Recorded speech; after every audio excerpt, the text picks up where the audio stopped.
Be sure to like and subscribe to our YouTube channel. Also, click the bell icon to be notified when we upload new videos. Hello, my name is Denise Grupp-Verbon. Welcome to my workshop, The Leader of the Band is the Left Hand. If you like, you can print the worksheets for this session at harpgathering.com. Today we're going to go from just a melody all the way to a simple arrangement. And we're going to learn about ideas of things you can do with your left hand and what the chord symbols mean. The tune we're going to use is Amazing Grace. Let's just start with playing through the melody by itself.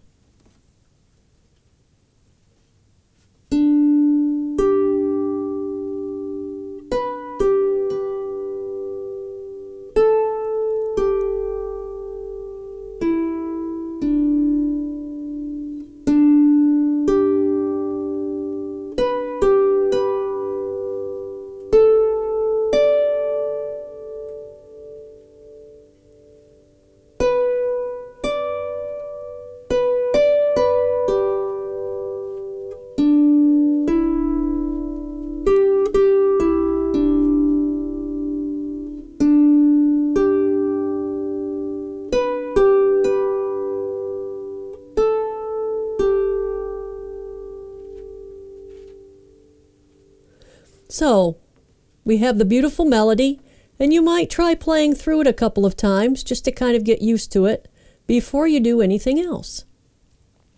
The next thing we want to look at is those chord symbols. And before we discuss what all those symbols mean, we can take the note that's mentioned in the chord symbol and play a single note in the left hand. Now, let's look down at measure, for example, measure 12, where it shows a D major chord and has like a slash there and says F sharp. That means that the note that's to be played, the lowest note in the left hand, is to be an F sharp. So the next thing we're going to do is play through the melody just with those single notes in the left hand before we even start talking about the whole chord. And it'll sound even prettier because we've added a little bit of harmony to the melody. Let's take a listen.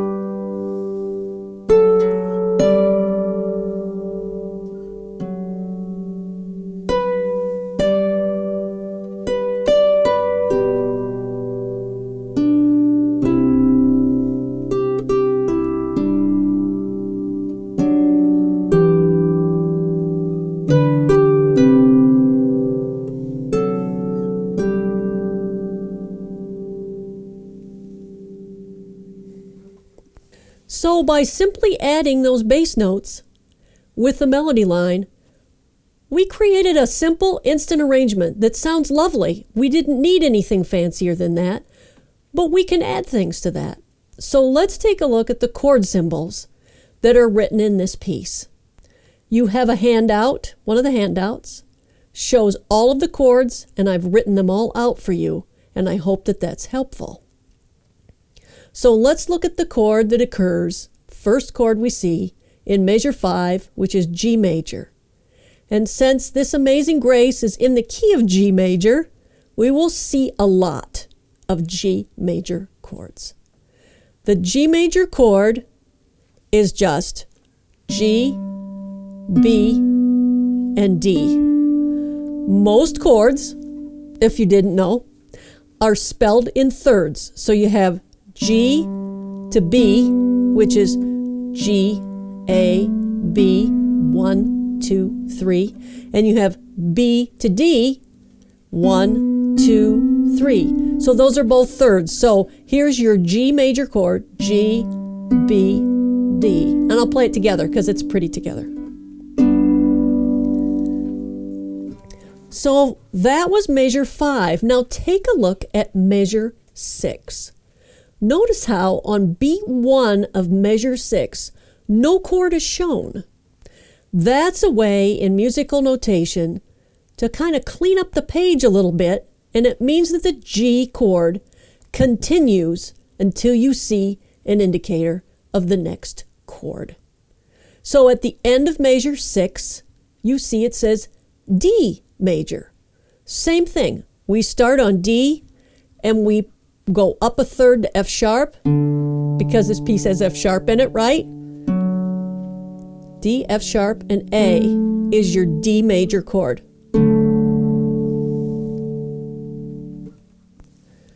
The next chord, which is measure 7, is C major. Same thing. We start on C, and we go up a third and another third, and we have a C major chord. C, up to E, up to G, and if you play them together, it's a C major chord or triad. They're often called triads. Now, if you look at the next measure, which is measure 8, you'll notice we have G major again, don't we? Remember I said there will be a lot of G major chords because that's the key the piece is in. And you'll notice that it's not till the very end of that line that we change the chord. We keep G major for a couple of measures plus part of another. Then we get to measure 10, and you'll see that on beat 3 of measure 10, it says D major with a slash of F sharp. We talked about that for a minute earlier. Let's first talk about the notes in the D major chord, which are D, F sharp, and A. But the arranger of this piece wants the lowest sounding note to be the F sharp. And that becomes what they call an inversion of the chord. So you've got your D, F sharp, and A, and all we're going to do, like rearranging 3 pillows on your couch that have D, F sharp, and A written on them, we're now going to make the first one be F sharp, and then we're going to make it an A, and then a D. We just shuffled it around so that the lowest note is now F sharp. So now we head forward to measure 11. Now, this is my favorite chord of the whole piece, and this might be new to you. Measure 11 is another slash chord, as you can see. It says D sus slash G, but let's talk about what the D sus actually means. The sus means suspended, and you'll see why I like it in a minute. The sus usually means that instead of playing the third of the chord, you play the fourth. Now, if we were playing D major, right, we've learned this, D, F sharp, and A. But what the sus means, and sometimes in the music it'll say D sus, there'll be a 4 there sometimes. What that's saying is instead of doing the D, F sharp, and A, we do D, G, and A. And the 4 comes from, you have D is 1, E is 2, F sharp is 3, G is 4. So what we've done is we've replaced what they call the third of the chord, which is F sharp, with the fourth of that scale. So that D sus is D, G, and A. But in this measure 11, the arranger wants that sus 4 to be at the bottom. See how it says D sus slash G? And I have that on your worksheet, and I've shown you what that looks like. And it's a G, an A, and a D, with the G on the bottom, and it sounds like this. It has kind of a tension sound to it. And then notice the next measure, which is measure 12.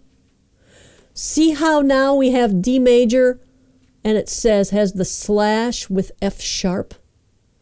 So what happens is it has a tension sound, and then it what they call resolves. So you have your D sus G, which is the G, A, and D, which sounds like this. And then the next chord, we change that G to the F sharp, A, D. And when you play them together, you'll be able to hear that tension of the 4, which is the G, of course, which isn't what you expected, and then it resolves to the F sharp. So here are the 2 chords back to back for measures 11 and 12.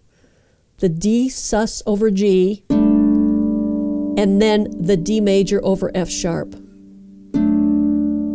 It's like, we were waiting for it.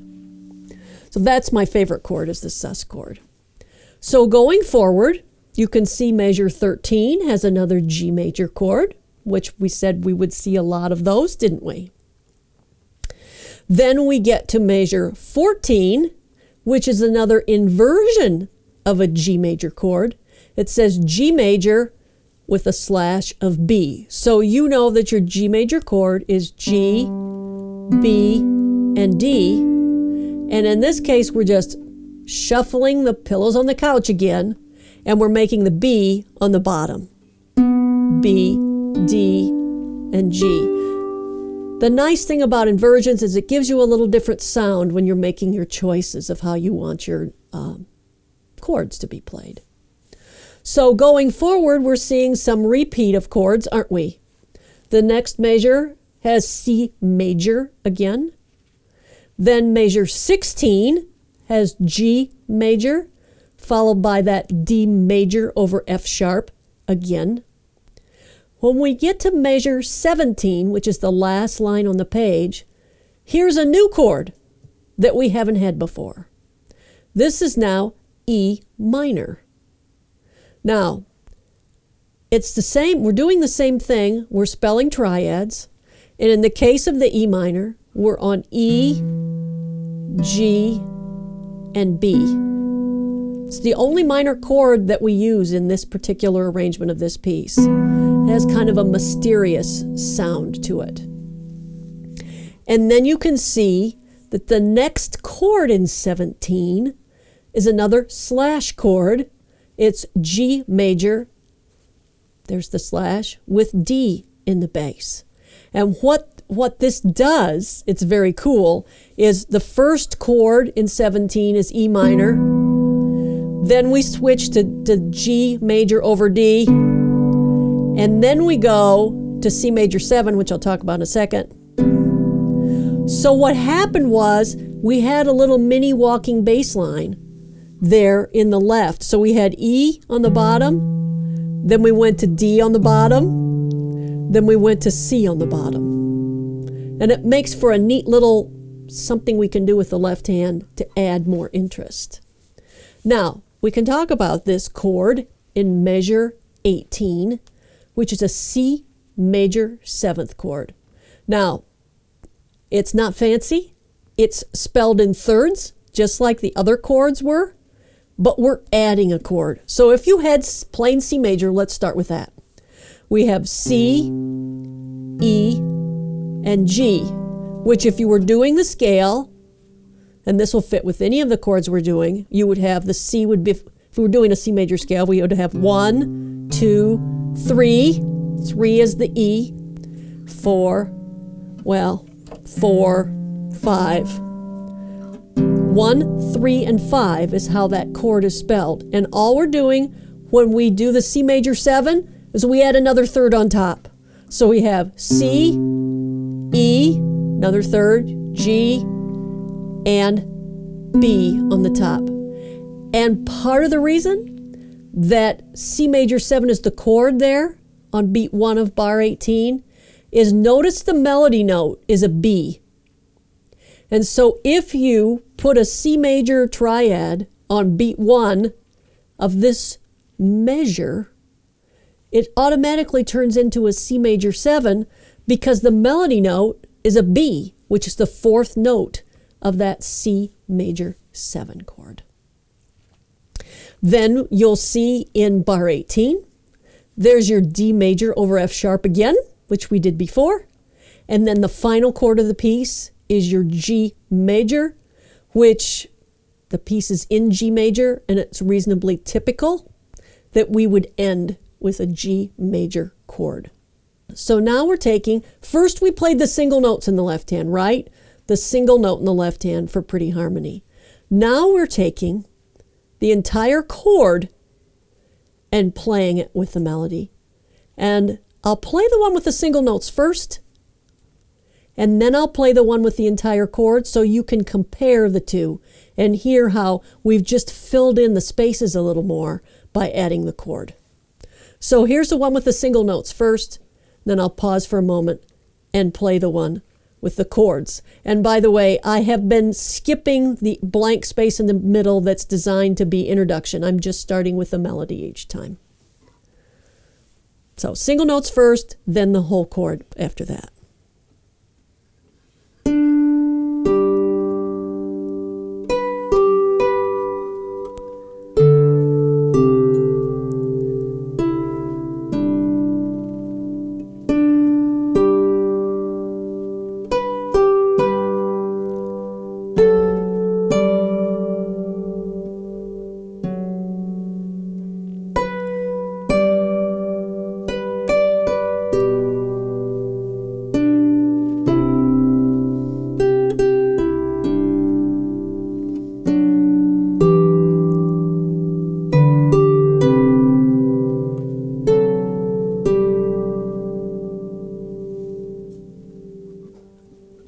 Okay, so here it is with the entire chord each time in the left hand, so you can compare.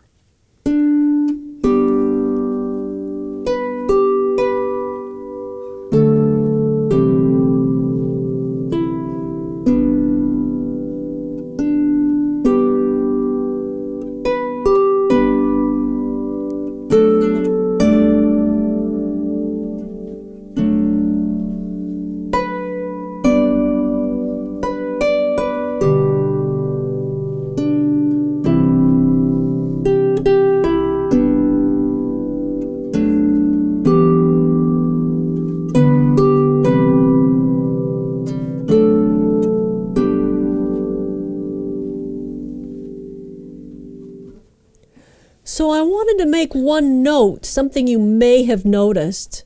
Let's see, if you look at measure 8, you'll notice that that asks for a G major chord, and the top note of the G major chord is a melody note. So when I played that spot, I just played the G and the B in the left hand because my right hand was playing the last note of that G major chord. So sometimes melody notes are chord tones. Hi there, I hope you're enjoying The Leader of the Band is the Left Hand. Check out some of my instructional books. Lever Drill is an easy approach to mastering lever changes. Harping on Theory Volume 1 is a theory book written with the lever harpist in mind. And Finger Puzzles and Shapes for the Harp will improve your sight reading and finger dexterity. It features 60 fun pages of puzzles and shapes and a 90-minute DVD. Find these along with CDs and other publications at tapestryduo.com. So now we have played a single melody. We've played a melody with single notes in the left hand.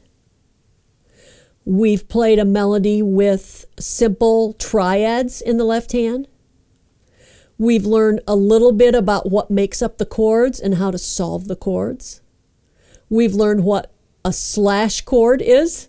Lots of people see those chords in their music and they don't know what that means and they feel so confused. And now you get to be one of the people that knows what that means. So next, let's talk about some of the things you can do with your left hand to add to your arrangement. You could maybe have your arrangement first go through with those single notes, then with the chords, then maybe do something else with the chords. So the next page of the worksheets shows some options for the left hand, and I've given all the options with a G chord because I thought that would be the simplest way for us to talk about it. But all these options could be carried over into any of the other chords that we have. So the first one I showed is just taking that G chord and playing a G, B, D, and G. And in this case, we're going to break it up. We play the G and then the chord together. That could go with the beginning of the piece. You could get all 4 fingers on in the left hand. You could do this. That's one thing you can do with the G chord, in this case, with the G on the bottom, right? Then the next example I've given is basically the same thing, but I took a note out of it. So instead of playing the G, B, D, G, the next one, I took that D out and I just did the G, the B, and the G. Same rhythm, 1, 2, 3, but I took a note out, which sometimes we have to remember. We get so excited to play our notes, we have to remember that less is more sometimes. So in that case, it would sound like this right from the beginning. Kind of has an open sound to it without that extra string. The next one I showed could be used instead of the time when we played and did all the triads. The next one is just the fifth, the 2 outside notes of the chord. So instead of the G, B, and D, I gave just the fifth, the G and the D, which has a very drone, open sound. And that, starting from the beginning using that chord, would sound like this. It has a very sort of, I love open fifths, have a very cool sound. So there's the first 3 ideas. The next one is where we break up the chord. We can take that G, B, and D and split them up.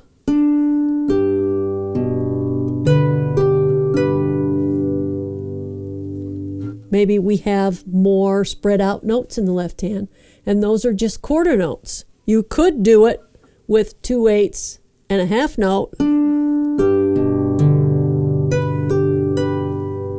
Same thing, same 3 notes for the G chord, but we kind of broke it up. The next one is a very common shape in harp music, and I'm sure you might not have realized you were doing this one, but we do this a lot in the left hand. And this one is the G, the B, and the D. And so you've got the octave on the outside and what they call the fifth of the chord in the middle. So you've got 1, 2, 3, 4, 5, and then the octave. We do this so much in harp, it's really handy. Your left hand probably already knows how to do that. And those could be broken, or they could be played together.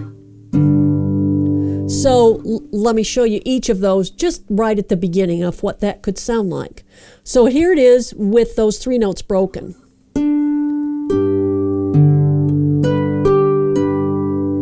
So there's that.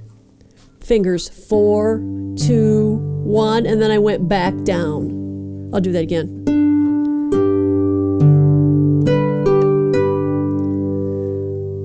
Your other option is to play that not broken, but blocked. And that has kind of a drone sound to it as well, doesn't it? Because we're not playing the third of the chord, the B. We took out the B. So we have just that root and fifth, and then the root again. And it has a very drone sound to it. Now, you can take that. I did that blocked, didn't I? Now, we harpists love to do rolled chords.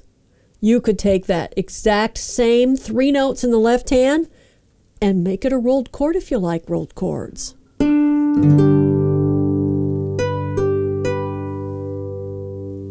That's a cool way to do it as well. And always remember, if you happen to be new to rolled chords, you want to remember that they're different than piano players. When harpists play rolled chords, the final note of the rolled chord is on the beat. So my left thumb was with my right two when I was on that beat one. They came together. So a rolled chord is possible too. Rolled chords can have the tendency of being used sometimes maybe too much, but they're real pretty, and if you find some places to do them, I recommend some rolled chords. So another one that you can do, a little more involved with the left hand, is a moving line that I have notated here for you on the worksheet. And I play it like this. So we start out with the root in the fifth, with 2 and 4, and then we take our hand off and we play the G, A, B, the first 3 notes of that scale, of that chord's scale. And this is very cool. I've seen a lot of arrangements use this, and here's what that sounds like with the beginning of the arrangement.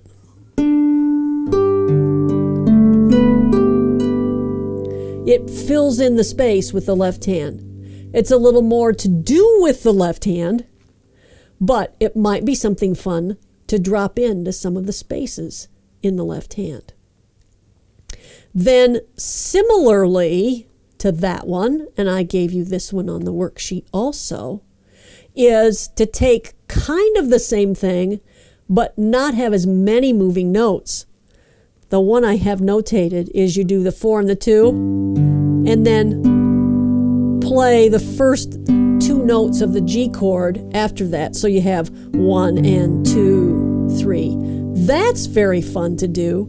And with the melody, that sounds like this. So now you have all these pretty things ringing as you go along. Now, those were examples using that G major chord every time I did that in root position, just to give you ideas. You can see that there are a blue million things that we can do with the left hand. Now, there's another thing. When I play the arrangement that I've given to you, I want to talk to you about some of the things I've chosen to do in there and why. And one of them is, let's see, measure 15. So in measure 15, it's a C major 7th chord. Or no, I'm sorry, plain C major chord. And then you go into measure 16 and it goes to G major. And I've added a note here that I liked the sound of. And if you look at that, measure 15, you'll see that on beat 3 of measure 15, I've added an A there. And that A has nothing to do with a C major chord or a G major chord for that matter. But I liked the sound of sort of a little stepwise, little mini stepwise bass line going into the G major. So I'm going to play just the left hand and then I'll add the right hand. So I have the C major.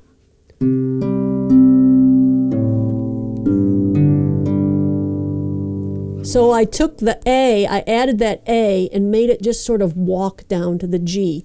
And here's what it sounds like with both hands.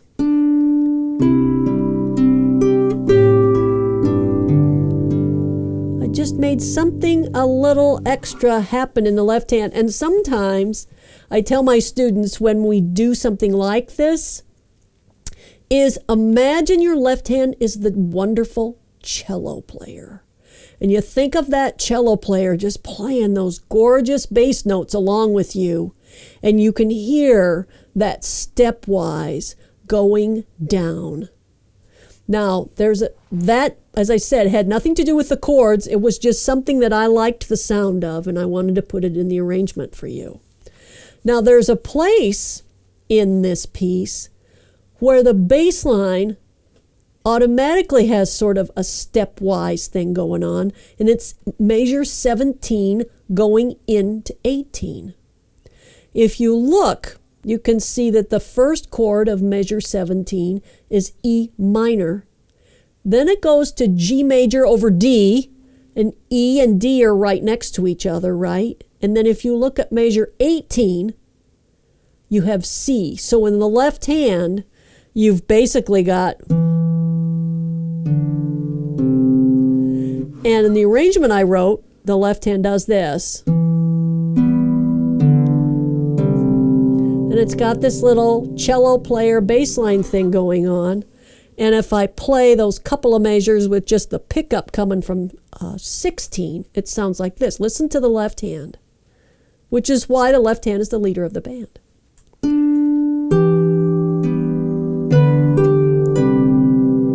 It's like leading us in to that C, which is actually super cool. Then when I got to the end of the piece, the last note of the piece is really 5 counts long. And you play it, and it's sort of out there. So I thought, well, what could I do with this to kind of fill in that space? Because you have the end.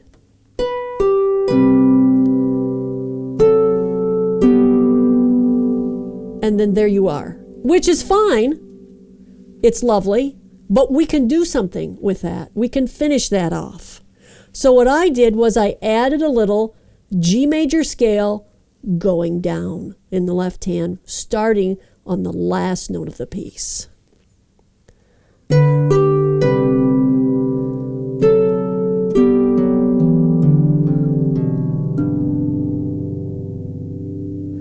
Then I was playing it for my husband, and he had an idea. And he said, how about an harmonic there at the end? So I said, let's try it.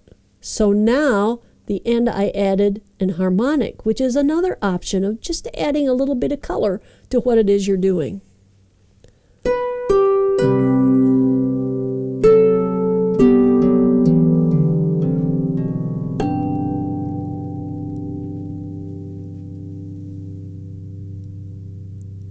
And you can let it ring as long as you would like. All of these things are possibilities of things that you can do with your own arrangement that you create. So let's go back to the beginning and talk about what could we do for an introduction. Now, you don't have to have an introduction. It's not a rule. But sometimes it's fun to have an introduction.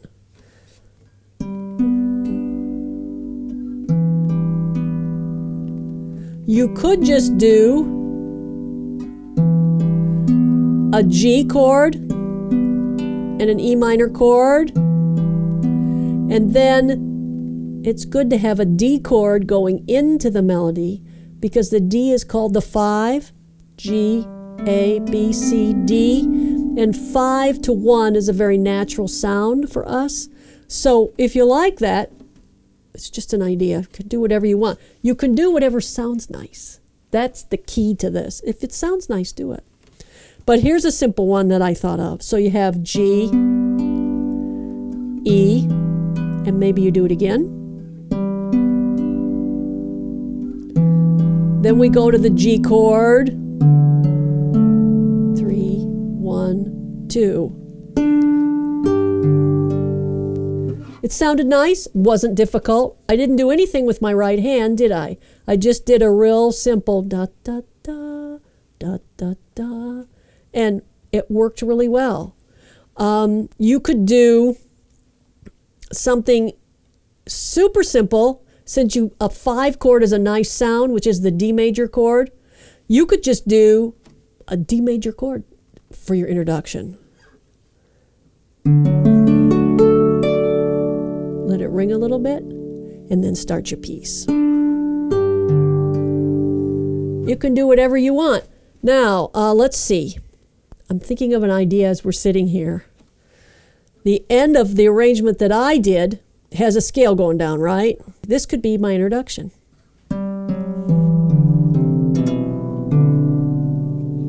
And then start. One of the things that you'll probably like the best, probably, doesn't mean it's the only way to do it, is having that D chord somehow be the last thing. If you're going to have an introduction, be the last thing. before you start your melody. Now, the introduction that I wrote for you is based on a chord progression that's used pretty commonly and is fairly easy to remember. And we didn't really talk about Roman numerals, but I'll tell you what the Roman numerals are that go with this. I chose to do what's called a 1-6-2-5 progression. And if you look at that one-page arrangement that I gave you, the 1 chord is the G. The 6 is the E minor, because if you count up from G, 1, 2, 3, 4, 5, 6, there's your E minor. So I did a G major chord, an E minor chord, which is the 6 chord. Then I went to A minor, which is the 2. Then I went to D major. And then the melody started. And you can take that 1-6-2-5-1. It's really a cool thing to use. You can use it as any introduction. You can also use it if you need to extend something. You're waiting for something to happen, or you need to make the piece a little longer. You could just do this 1-6-2-5-1 over and over again, and people will think you're doing something fancy. So you could take that 1-6-2-5-1 and you could just play chords. Here's your G. Here's your E minor. Here's your A minor, and here's your D major, and then you start your melody. You can do anything you want with those. I chose to do 4 rolled chords. Do whatever you like. G, E minor, A minor. This is that 1-5-1 we learned, and D major. Let it ring a little bit. Put a little fermata, right? And then you start your melody. You can do whatever you would like. Now let me see if there's anything else I want to show you here before I play it for you. I showed you that. Well, how about if I play this arrangement of Amazing Grace that I created for you, trying to show some of the things that we learned in the workshop. And I'll just play it and you see what you think. I chose that 1-6-2-5-1 as the introduction. My husband Michael suggested the rhythm that's in those measures. And I said, okay, that's cool. And I wrote it down. And so I'm going to get my right hand ready for melody. And let me play this for you. And I hope that you like it.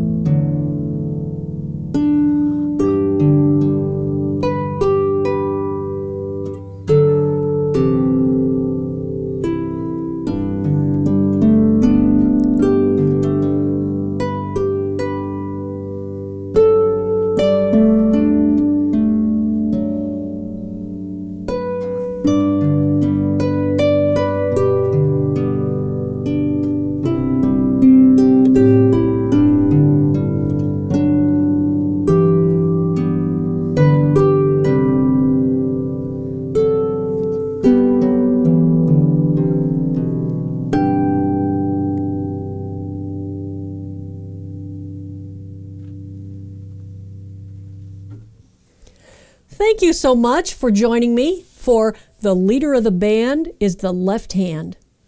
I hope that you got some good ideas and good tips. Send me a note if you have any questions. I hope you enjoy creating some of your own arrangements. If you didn't find the worksheets yet, they're at harpgathering.com. I'm Denise Grupp-Verbon. Happy harping!